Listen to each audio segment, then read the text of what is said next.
The Martinez family Christmas dinner felt more like an annual performance critique than a celebration. Every year, relatives gathered, exchanged presents, and dissected my supposed shortcomings. At 32, I was the only unmarried woman at the table, and my mother made sure everyone remembered it. "Look at this wonderful family," Mom proclaimed, pointing to my cousins and their children.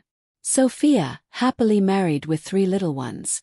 Maria, sparkling with her engagement rings. And then there's Isabella, 32 and alone. How tragic. The room sank into awkward silence.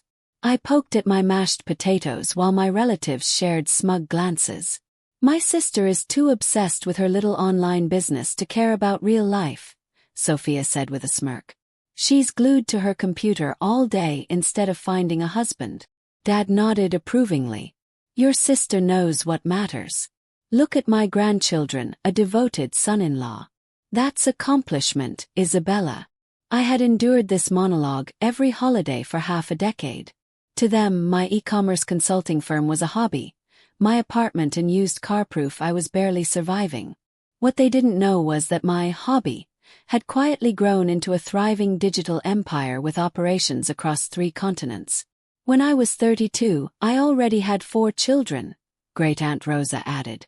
"Women today don't understand their purpose. Family comes first." Maria held up her engagement ring. "Some of us figured it out. June wedding." Mom clapped. "Exactly. Maria knows where true happiness lies. Isabella, maybe you should take notes." I tried explaining that my business employed over 200 people worldwide, that it generated millions. But my words were met with condescending smiles and dismissive nods. "She's one of those career women who think they don't need a man," Uncle Carlos scoffed. "My daughter knows one, 45, no husband, no kids, lives with 3 cats." The table erupted with laughter.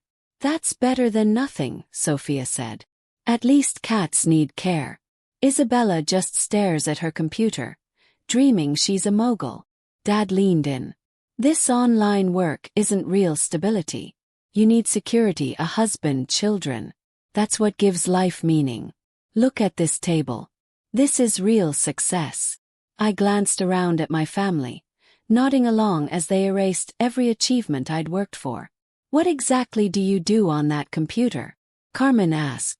"Sophia says you have a website, but no one understands it."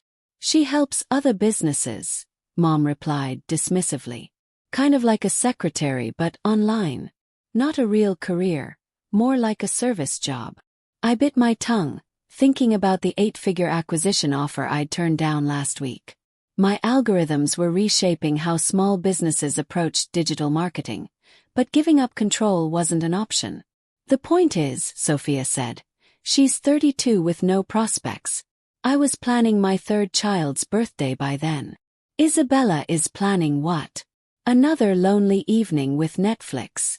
Even my youngest cousin looked at me with pity. I was the cautionary tale, the unmarried aunt who put career over family.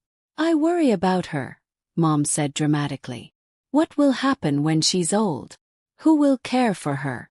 Career women think they have time, until suddenly they don't. "It's not too late," Maria offered. "Isabella is still attractive. Maybe a little makeover, a bit of effort, and she could land someone. Plenty of men forgive past mistakes if a woman shows she's willing to change." My phone buzzed insistently in my purse, but I ignored it. Any glance at it would only feed their narrative about me being antisocial. "The problem," Uncle Carlos declared, "is she thinks she's too good for men around here. Always reading business books, acting smarter than everyone. Men don't like that." "Exactly," Dad chimed in. "Humility is attractive, Isabella. Pride comes before a fall." The irony was delicious. That morning I'd reviewed reports showing my company's revenue had surged 400% this year. I managed employees in 12 countries and had investment firms knocking at my door. But to my family, I was still just a prideful spinster. Another buzz from my phone. Then the house phone rang. "Someone's calling during Christmas dinner," Dad said, walking over with the cordless phone. "How rude." Suddenly my cell rang out loud. cutting through their chatter. The caller ID flashed a familiar name. Isabella Martinez, said a professional, excited voice. This is Jennifer Walsh from Forbes. I hope I'm not interrupting, but we need urgent answers for the feature story running tomorrow. The dining room froze. Forks hovered midair. Forbes? I asked, putting the call on speaker. What story? The cover story on America's youngest self-made female billionaires, Jennifer continued, brimming with excitement. Your inclusion has created a huge buzz. The business world is fascinated by how you built such a vast empire quietly. We need to verify your net worth and discuss next week's photo shoot. Dad's fork clattered to his plate like a gunshot. Did you say billionaire? Mom's voice pitched high. Jennifer laughed. Yes. Isabella Martinez, founder and CEO of Global Digital Solutions. Net worth roughly $2.3 billion. The piece highlights women who achieved immense wealth without media fanfare. You scaled to 9 figures while keeping complete privacy. Very impressive. Sophia dropped her spoon, splattering soup across the tablecloth. 9 figures. Actually 10 figures now, Jennifer corrected. You qualified for the billionaire list. Isabella, can you confirm the European marketing firm acquisition last month? That pushed your valuation over the threshold. I scanned my family's stunned faces. Uncle Carlos looked like he might pass out. Maria's engagement ring suddenly seemed trivial. Mom gaped, jaw opening and closing. I can confirm that, I said evenly. Though I'm impressed you found out so quickly. Our sources in the investment community are excellent, Jennifer explained. Everyone is talking about how you built this empire while living modestly. The story angle is the billionaire next door. Can we schedule the interview for tomorrow? Actually, I said, looking directly at my mother, I'm having dinner with my family. They're just learning about this tonight. Oh, that's perfect. Family reactions make for the best stories. I bet they're thrilled. 20 seconds of pure silence stretched across the table. The family absorbed what they'd just heard. Isabella, Dad said slowly, his voice tight. Is this for real? My nephew exclaimed, holding up his phone. Whoa! Tia Isabella is on Forbes. It says she's worth $2.3 billion. Great-Aunt Rosa clutched her chest. Billion, with a B. Isabella Martinez, 32, founder of Global Digital Solutions. My nephew continued reading aloud. Quietly built a digital marketing empire serving Fortune 500 companies across 3 continents. Known for groundbreaking algorithms and dedication to helping small businesses thrive worldwide. Sophia was frantically typing on her laptop. There are stories everywhere. Forbes, Bloomberg, Wall Street Journal. They're calling you a digital marketing genius. The most successful entrepreneur nobody ever noticed. Mom finally found her voice. Isabella, darling, why didn't you tell us? I looked around the table. Shock, embarrassment, and disbelief painted every face. Just minutes ago, they were lecturing me about my supposed failures. When exactly would I have told you? I asked softly. Between your speeches about finding a husband, or while you dismissed my work as meaningless, or when you were busy calling my life sad and empty. Jennifer, still on the line, chimed in professionally. Isabella, this is amazing. Would your family like to be interviewed? Personal reactions always make stories more relatable. I don't think that's necessary, I said, noticing Mom's pale face. They prefer privacy.